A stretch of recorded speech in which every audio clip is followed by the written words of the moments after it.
మన Tollywood upcoming big movies లో Twitter X గురించి తెలిసింది. దాంట్లో ఫస్ట్ లుక్ రిలీజ్ అయినప్పుడు ఎవరికి ఎక్కువ లైక్స్ వచ్చాయి, మరి రేపు రాబోయే జూనియర్ ఎన్టీఆర్ గారి డ్రాగన్ ఫస్ట్ లుక్ కి ఎన్ని లైక్స్ రాబోతున్నాయి, రికార్డ్ కొడుతుందా లేదా, అంటే ప్రీవియస్ కి ఎంత వచ్చింది, మొత్తం డీటెయిల్ గా వీడియోలు తెలుసుకుందాం. మ్యాటర్ లోకి వెళ్తే వారణాసి ఫస్ట్ లుక్ రిలీజ్ అయినప్పుడు దాదాపు 39,000 రీట్వీట్స్ అయితే వచ్చాయి. అండ్ లైక్స్ వచ్చేసి 160K లైక్స్ అయితే రావడం జరిగింది. 169,000 లైక్స్ అయితే రావడం జరిగింది. సో దీన్ని అయితే బ్రేక్ అయితే చేయాలి NTR movie first look.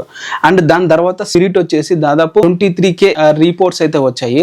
And 112,000 likes అయితే రావడం జరిగింది. అలాగే రాకా మూవీకి దాదాపు 13K రీట్వీట్స్ అయితే వచ్చాయి. అండ్ 83,000 లైక్స్ అయితే రావడం జరిగింది. అండ్ పెద్ద మూవీకి వచ్చేసి చాలా తక్కువ అని చెప్పాలి. ఫస్ట్ లుక్ కి దాదాపు 16K రీబూట్స్ అయితే రావడం జరిగింది. అండ్ లైక్స్ వచ్చేసి 55,000 లైక్స్ అయితే రావడం జరిగింది. సో దీంట్లో ఫస్ట్ మనం జూనియర్ ఎన్టీఆర్ గారు బ్రేక్ చేయాల్సింది 169,000 లైక్స్ అనేవి వారణాసి ఫస్ట్ లుక్ రావడం జరిగింది. దాన్ని అయితే బ్రేక్ అయితే చేయాలి. ఈజీగా బ్రేక్ చేస్తాడు, 1 డే లోనే బ్రేక్ చేస్తాడని చెప్పాలి. ఎందుకంటే దేవరా అలాగే ఎన్టీఆర్ ఫస్ట్ లుక్ అనౌన్స్ చేసినప్పుడు దాదాపు 200K లైక్స్ వరకు వెళ్ళాయి. అలానే దేవరా ఫస్ట్ లుక్ రిలీజ్ అయినప్పుడు దాదాపు 1 minute లోనే 24K లైక్స్ అయితే వెళ్ళాయి. అంటే జూనియర్ ఎన్టీఆర్ గారి ఎక్స్ రీచ్ మామూలుగా ఉండదు, విపరీతంగా ఇప్పుడున్న స్టార్ హీరోస్ హైయెస్ట్ ఉంటుందనే చెప్పాలి. మరి జూనియర్ ఎన్టీఆర్ గారు ఇక్కడ బ్రేక్ చేస్తారా లేదా అనేది చూడాలి. మరి ఎంతమంది చూస్తున్నారు ఫస్ట్ లుక్ గురించి కింద కామెంట్ అయితే